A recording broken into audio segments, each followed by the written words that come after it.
Welcome to this explainer of our historical source material, where we're going to unpack one of the most dramatic, frankly unbelievable, agricultural transformations in modern history. Today, we're looking at how the island of Ceylon, what we know today as Sri Lanka, went from suffering a catastrophic economic collapse as a coffee empire to being completely reborn as a global powerhouse of tea. It's an incredible story. We've got a botanical crisis, rapid-fire innovation, and a staggering human cost hiding behind a seemingly simple, everyday beverage. So I want you to keep this question in the back of your mind as we go. How exactly did a microscopic fungus, combined with a highly controlled system of unfreed labor, end up creating the world's most famous cup of tea? As the historical sources reveal, this isn't just a dry story about agriculture. It's equal parts an ecological thriller and a deeply complex social history.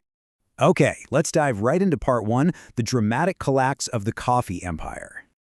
To really understand the massive rise of tea, we first have to understand the absolute dominance of Ceylon's pristine coffee empire back in the mid-19th century. Following some early commercial plantings, there was a massive macroeconomic shock to the system in 1833, the abolition of slavery in the British West Indies. This severely disrupted coffee production in places like Jamaica. Now, combine that gap in the market with local colonial land reforms that were selling off vast, beautiful tracts of highland rainforest for practically pennies, well, Ceylon experienced a massive coffee rush in the 1840s. The Central Highlands were rapidly clear-cut, completely transforming the environment into a capitalist agrarian landscape. And the sheer scale of the wealth generated was staggering. 118 million. That is how many pounds of coffee Ceylon exported in a single year by 1870. Massive fortunes were being made.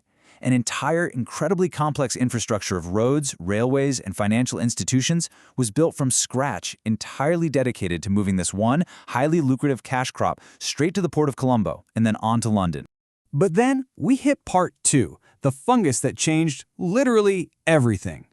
You see, all this immense wealth was built on a deeply, deeply fragile foundation.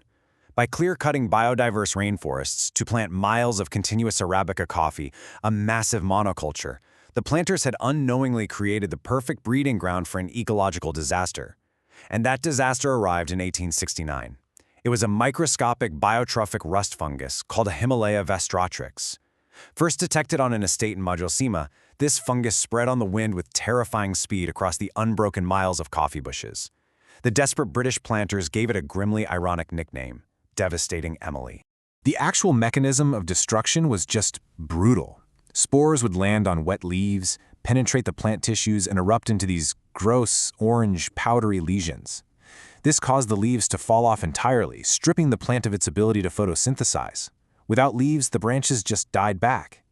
The fungus was quite literally starving the coffee plants to death. And the chemical sprays they had back then, completely useless against it. So the economic floor simply dropped out. Imagine going from that peak of 118 million pounds down to near zero by the late 1880s. The financial impact was an absolute nightmare. In 1884, the Oriental Bank Corporation, which was the main financier of these estates, collapsed, sending massive shockwaves through the entire colonial economy. Fortunes were vaporized overnight, and huge, prominent mercantile firms went completely bankrupt. Which brings us to a crucial turning point. Part 3. James Taylor's Saving Tea experiment. Faced with total ruin, these desperate planters actually found a lifeline, and it was all thanks to a methodical Scottish planter named James Taylor. He had been quietly experimenting with a new crop at the Lulakandera estate years before the coffee collapse reached its peak. Now, you might be wondering, why tea? Well, the sources emphasize that tea wasn't chosen out of some romantic vision. It was a cold, hard industrial response to a financial disaster.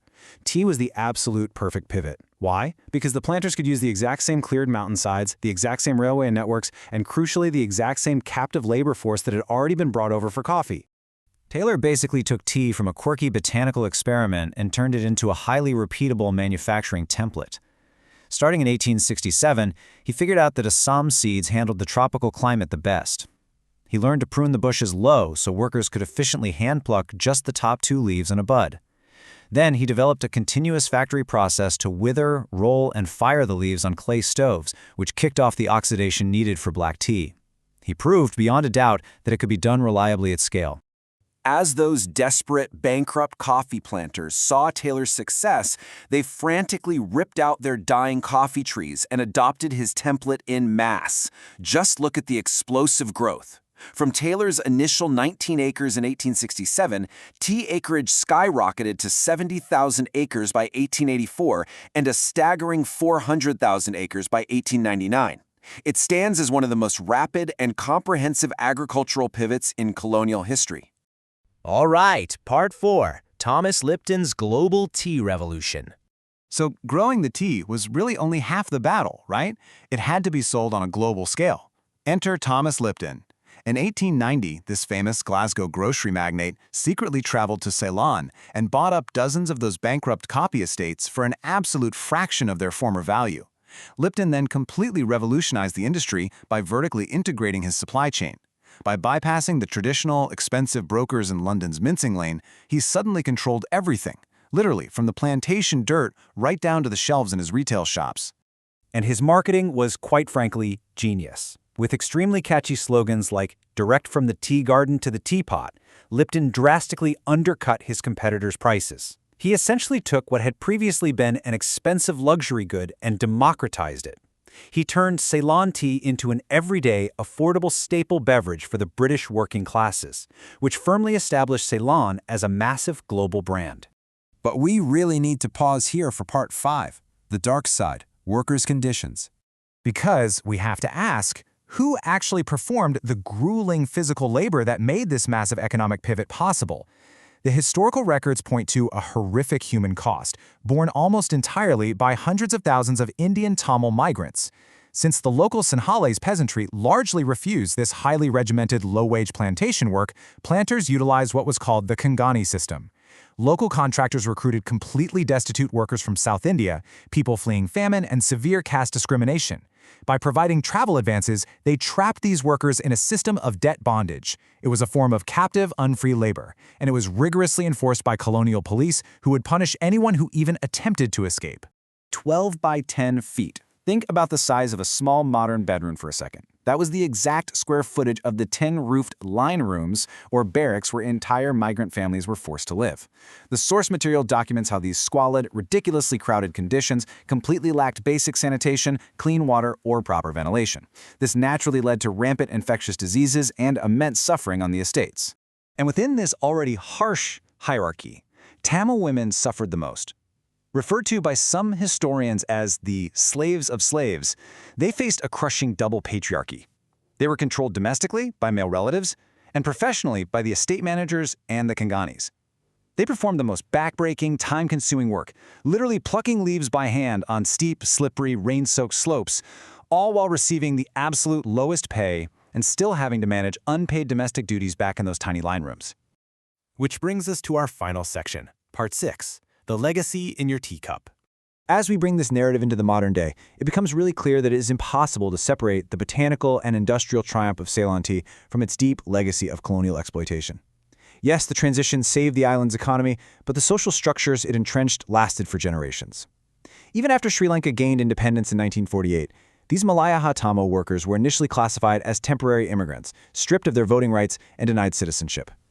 Today, despite being the absolute backbone of an industry that exports roughly 300 million kilograms of tea annually and generates billions of dollars, many of their descendants continue to live on the margins of society, still pushing for better rights and living conditions.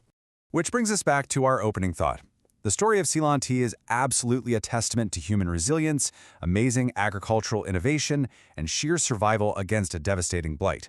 But we can't ignore that it's also a story built on the backs of an exploited underclass. So the next time you steep a cup of Ceylon tea, ask yourself, are you sipping a botanical miracle or a highly complex legacy of empire and exploitation? Thank you for joining me on this explainer of the source material, and keep questioning the hidden history behind the everyday things in our lives.